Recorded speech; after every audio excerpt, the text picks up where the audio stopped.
The new school year is well underway for students across Southern California, and one school district had a very special start to the year, celebrating the renaming of an elementary school to honor a family who broke the color barrier nearly 80 years ago.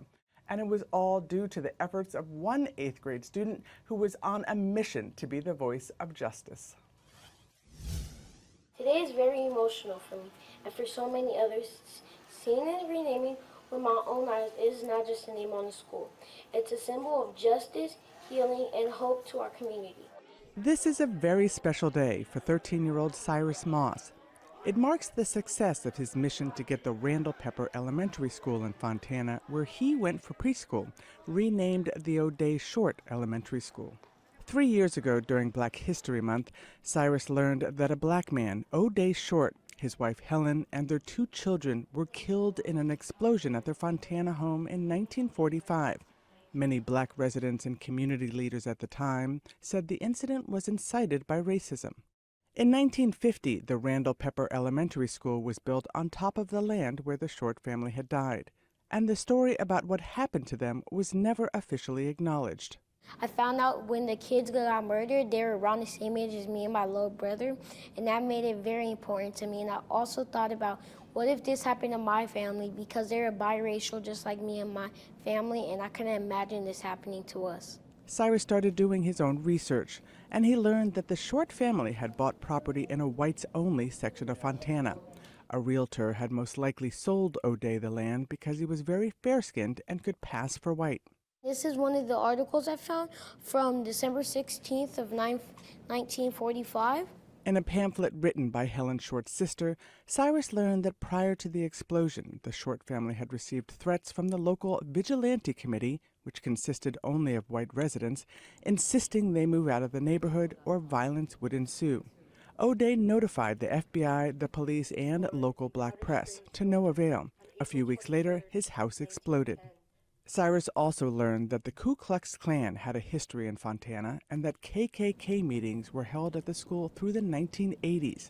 In 2023, Cyrus decided to begin the process of trying to get the name of the school changed. It required collecting 150 signatures from Fontana residents.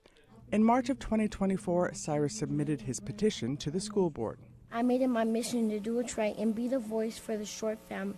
I believed we need to make things right. I am going to vote a unanimous yes. When the school board finally voted to change the name of the elementary school and it passed, Cyrus cried. The reason this is so important is because of where this is happening. Attendees at the renaming ceremony learned a great deal from Daniel Walker, a historian who grew up in Fontana and attended Randall Pepper Elementary School.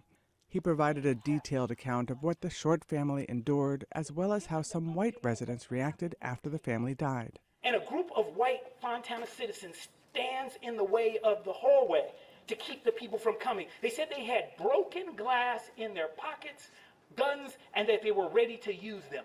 Judith Shores was just 2 years old when her aunt Helen Short died. It meant a lot to me, changing the name of the school. Finally, someone's taking notice to this property that this school is on belonged to my relative, and to bring it back to light because it was hidden. At the ceremony, some of O'Day and Helen Short's family members met for the very first time because their own parents had left the area or fell out of touch after the tragic incident in the 1940s. Dave Nissen was very happy to meet his cousin Judith. I think there's probably a holiday dinner in there someplace, to be determined where. That would be my hope. But yeah, fantastic lady. A unity garden at the school that was created in 2023 was the first marker to commemorate the Short family. Many students and Fontana residents didn't know the story of the Short family, but now the history of what happened on this land 80 years ago is memorialized and marks the start of a new era for Fontana. Mara Cerna, a Fontana Unified School District board member, says the renaming of the school sends a powerful message to students. Renaming the school O'Day Short really shows that we care about the community. We also acknowledge those pasts, and we want the kids to learn from those pasts, but we want them to all feel good in the spaces that they come to here in Fontana Unified School District. That's important to us. Cyrus wrapped things up with an important message of his own. To every kid here, I want to let you know something very important. You matter. No matter what race or skin color, you belong here. This community is yours too. Never be scared to use your voice because it's powerful. Your voice can tear down walls.